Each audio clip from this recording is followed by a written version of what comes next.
gracias a nuestra querida amiga, la doctora Verónica Ruiz Nava, quien es catedrática de diversas universidades del país, así como del Foro de Constitucionalistas de México, quien su tema es los derechos humanos y su aplicación en la investigación científica del delito. Muchas gracias, doctora. Gracias. Las mexicanas y los mexicanos tienen demandas específicas de seguridad y de justicia en términos generales. Es por ello que el acceso a los tribunales no debe entenderse como un mero formalismo de acceso a la instancia judicial, sino como una garantía de la persona que se acerca a los tribunales para que, como coloquialmente se conoce, se haga justicia. En ese sentido, el acceso a la justicia es una característica básica del Estado de Derecho y cuya finalidad es resolver de fondo la controversia que le es planteada al órgano juzgador. Agradezco la invitación al doctor Elías Huerta, presidente de la Asociación Nacional de Doctores en Derecho, a la doctora Patricia Olamendi, vicepresidenta, y al doctor Román Lascano Fernández, vicepresidente coordinador del Foro de Constitucionalistas, del que formo parte. Además, agradezco la atención de compartir la mesa con las excelentes personas y perfiles que me acompañan. También le agradezco al pueblo de México y a usted, distinguido auditorio, el favor de su atención. Una verdadera reforma en materia de acceso a la justicia debería establecer criterios claros de servicio civil de carrera que permita a las personas más capacitadas acceder y permanecer en las filas de las instituciones que intervienen en la impartición de justicia. Hoy por hoy la paridad de género es observable en distintas materias del Poder Judicial, no así en la materia penal. Es 80% masculina, 20% femenina, sin que se establezcan cargos de dirección para las mujeres. La carencia de salarios dignos y de una política criminal que tienda a disminuir la comisión de delitos en el país es obscura o inexistente. Hoy por hoy, el promedio del ingreso quincenal que perciben los servidores públicos de las fiscalías locales del país es de 6,000 pesos quincenales, quítenle impuestos, en el mejor de los casos, trabajando 24 por 24 horas o 24 por 48 horas o diariamente, quincenalmente, para que puedas acceder a un fin de semana completo de descanso. Sí, un fin de semana de sábado y domingo. Además, en ese sentido, podemos ver a fiscales generales o vicefiscales que no cuentan con el perfil idóneo para administrar o ejercer la acción penal ante los juzgados locales o federales, ya que no han llevado a cabo una práctica real en audiencias. La discrecionalidad en su visión. La visión que imprimen a los subordinados es de control político, no de control jurídico, en el mejor de los casos que exista una visión. Por supuesto que la lupa se encuentra en el ejercicio que los niveles básicos del servicio público de las fiscalías ejecutan. Las carencias institucionales tan básicas como lo son hojas de papel, impresoras, tóner, gasolina, las cargan las y los agentes del Ministerio Público y los agentes de investigación, o también conocidos como agentes ministeriales o policía investigadora. El peso del ejercicio de los derechos humanos recae en los servidores públicos que día a día intentan hacer lo que pueden con lo que tienen. Poco se abordan los foros que algunos titulares de la Fiscalía carecen de una práctica profesional o de una práctica académica en materia penal o en materia de derechos humanos. Solamente son designaciones políticas, no profesionales o jurídicas. Lo que sí es visible son las causas estructurales del comportamiento de la justicia penal, como lo mencionó el doctor Osorio en su participación anterior, o la violencia laboral que mencionaba la doctora Cintia Galicia, también en su participación anterior. La capacidad instalada con la que cuenta cada una de las fiscalías del país se ven mermadas por prácticas de control político, que heredarán cada uno de los poderes judiciales de llevarse a cabo la reforma. Por ejemplo, los agentes investigadores o detectives son adscritos como escoltas de perfiles políticos en las entidades federativas y cuyo perfil es desperdiciado al ejercer esa función.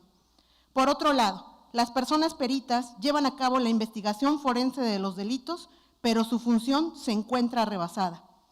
Es necesaria una política criminal coordinada entre Secretaría de Seguridad Pública, Comisionado Nacional de Seguridad y las fiscalías.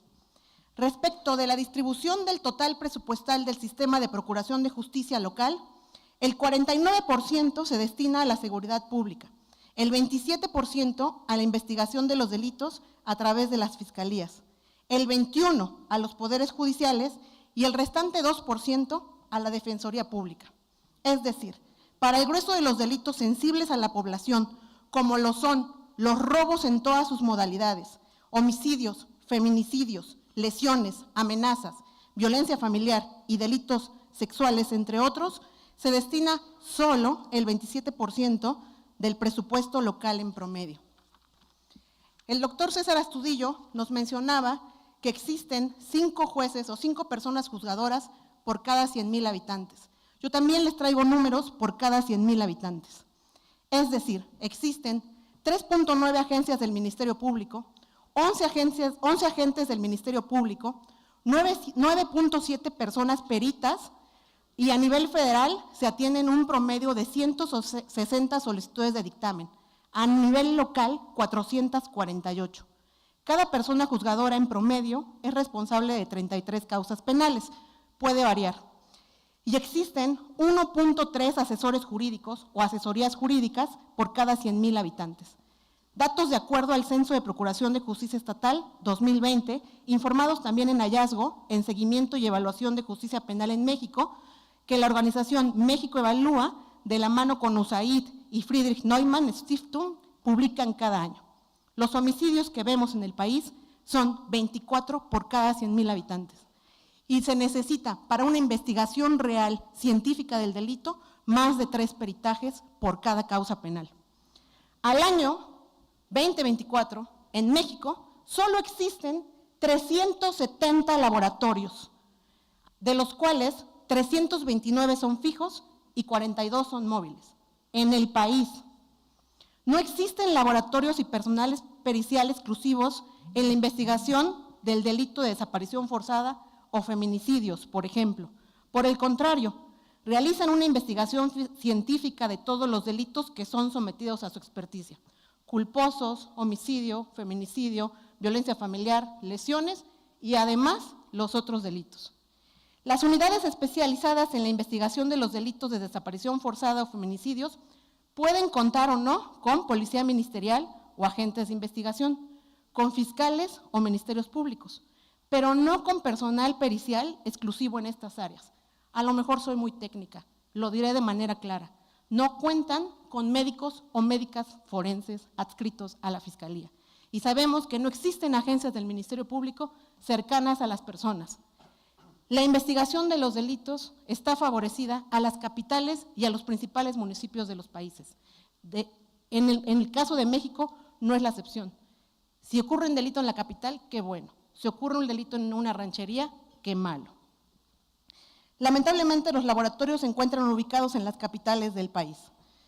Dependiendo del estado, pueden contar o no con especializaciones o con personal que cuente con cédula profesional y una especialización forense de la materia que se trate. La disminución en los presupuestos de las fiscalías y de los institutos del país obliga a solicitar que sean las propias víctimas indirectas, es decir, los familiares de las víctimas de desaparición forzada o feminicidios, quienes sufraguen el traslado de los servidores públicos a través del pago de gasolina o soliciten las pruebas periciales a los laboratorios particulares. La consolidación del sistema penal acusatorio y oral se ha visto frenada por la falta de inversión, asignación y vigilancia de la aplicación del presupuesto público que permita la investigación científica de los delitos. Abiertamente, esta actividad es considerada una violación flagrante por parte del Estado mexicano al derecho internacional de los derechos humanos y del derecho de acceso a la justicia. Evitar que las personas accedan a la investigación científica del delito es condenar a la impunidad la investigación y posterior juzgamiento de los delitos y los responsables de estos. El fin último del Estado constitucional y democrático de derecho es el respeto amplísimo a la dignidad humana, que es el contenido de los derechos humanos y el primero de los ejes de este modelo de Estado. Un segundo ejercicio de la democracia sustantiva y no entenderla solo como la democracia formal o electoral, sino la democratización de las oportunidades, el ejercicio de los derechos y de la participación en las decisiones del Estado, es decir, de engrosar las filas de las instituciones del país. Una reforma en materia de acceso a la justicia que no plantee o que no intente dar soluciones a las problemáticas antes planteadas es una reforma que atiende al control político y merma la democratización de las instituciones. Los derechos humanos debemos minimizarlos a palabras de relleno, en proemios, considerandos o discursos. México forma parte de una estructura supraestatal, regional y global de derecho que además, a través de tribunales y organismos locales, incluye organismos internacionales como la Comisión Interamericana de Derechos Humanos, la Organización de las Naciones Unidas, así como las cortes, organismos, comités y centros evaluadores que emanan de estos. Ningún derecho ha sido graciosamente otorgado. Todos los derechos que gozamos le han sido arrancados al poder. Finalizo con el hecho de que el caso Rosendo Radilla y el caso Campo Algodonero o Muertas de Juárez culminó con la tipificación del delito de feminicidio y la creación del protocolo de investigación ministerial, policial y pericial con perspectiva de género para el delito de feminicidio por la entonces PGR. La creación de fiscalías especializadas en la atención de delitos como la de desaparición forzada y el de feminicidio. Por favor, necesitamos fiscalizar y otorgar recursos reales para que la investigación de los delitos no solamente sea una investigación política. Mencionaba los doctores en la mesa que las policías no se sentían capaces o que las policías no podían ejercer la investigación. Los policías detectives saben llevar a cabo la investigación, solamente que si se salen o intentan actuar de manera discrecional o como considerarían de acuerdo a la ley, el coscorrón o el jalón de orejas significa perder el ingreso familiar, tener a cuestas carpetas de investigación y que les ejecuten órdenes de aprehensión. Ese es el control político del Estado y es lo que no queremos para México, democratizar y consolidar las instituciones. Muchas gracias. Muchas gracias, doctora Verónica Ruiz. Muy interesante. Felicidades por su exposición, por la estadística y sobre todo comentarles que la doctora también fue fiscal en una región muy riesgosa en Oaxaca y por eso conoce no solamente desde lo empírico, sino de trabajar directamente en la fiscalía este tipo de cuestiones. Bueno,